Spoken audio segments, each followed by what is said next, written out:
Assalamualaikum warahmatullahi wabarakatuh. Halo semuanya, pada video kali ini kita akan belajar materi pada subbab usaha. Kita akan mengenali usaha dalam kehidupan sehari-hari. Yuk simak baik-baik ya videonya. Pernahkah kalian melihat seorang pekerja yang sedang mengangkut barang atau seorang yang sedang mendorong orang yang sakit menggunakan kursi roda? Kira-kira mengapa ya mereka bisa mendorong beban troli dan kursi roda yang berat itu? Apa yang sebenarnya kita lakukan pada troli dan kursi roda itu? Bisakah kalian menjelaskan fenomena tersebut? Nah, untuk bisa menjelaskan fenomena tersebut, yuk perhatikan materi mengenai usaha. Usaha adalah upaya untuk memindahkan suatu benda pada jarak tertentu.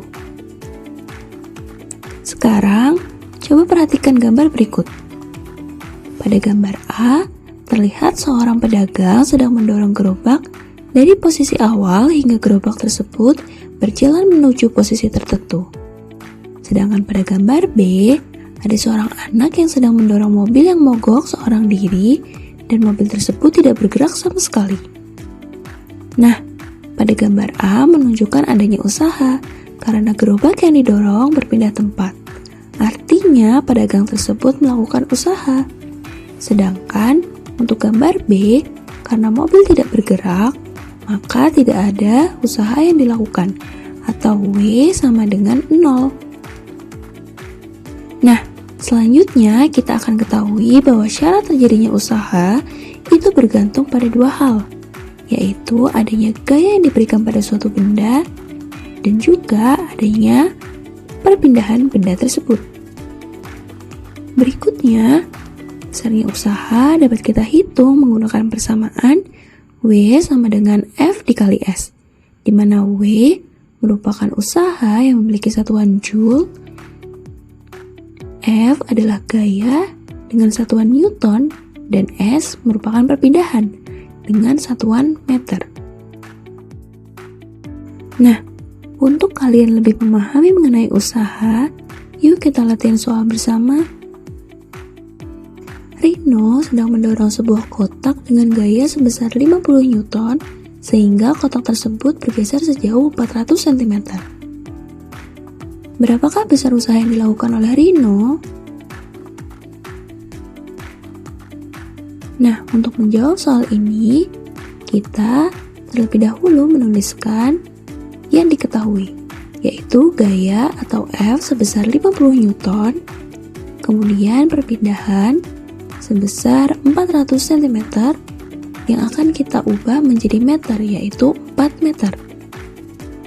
Kemudian yang dicari adalah usaha atau W, di mana kita bisa jawab bahwa W sama dengan F dikali S, di mana 500 Newton dikali 4 meter, yaitu hasilnya 200 Joule.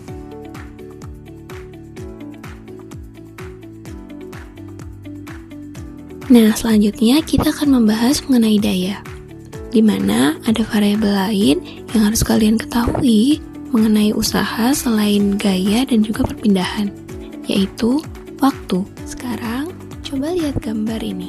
Jika ada seseorang yang mendorong gerobak dengan jarak yang sama, namun pada orang yang pertama, ia dapat sampai pada menit ke-5, sedangkan orang kedua sampai di tujuan pada menit ke-10.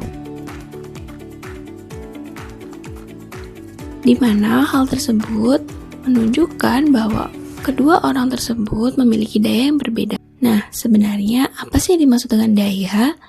Daya itu merupakan besar total energi yang digunakan tiap detik. Daya dinotasikan sebagai P dengan satuan watt.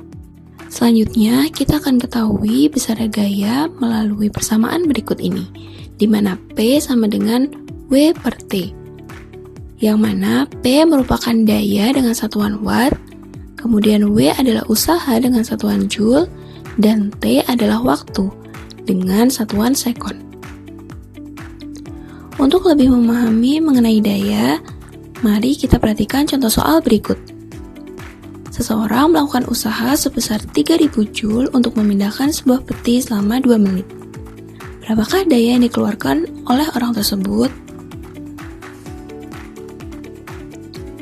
Kita akan menuliskan terlebih dahulu untuk variabel yang diketahui, di mana ada usaha sebesar 3000 Joule, kemudian waktu 2 menit, di mana kita ubah menjadi detik, yang mana akan berubah menjadi 120 detik. Kemudian ditanya P, di mana P sama dengan W per T, yaitu 3000 Joule dibagi 120 sekon, dan hasilnya didapatkan P sama dengan 25 Watt. Nah, untuk video kali ini cukup sampai di sini ya. Terima kasih telah menonton. Selamat belajar. Wassalamualaikum warahmatullahi wabarakatuh.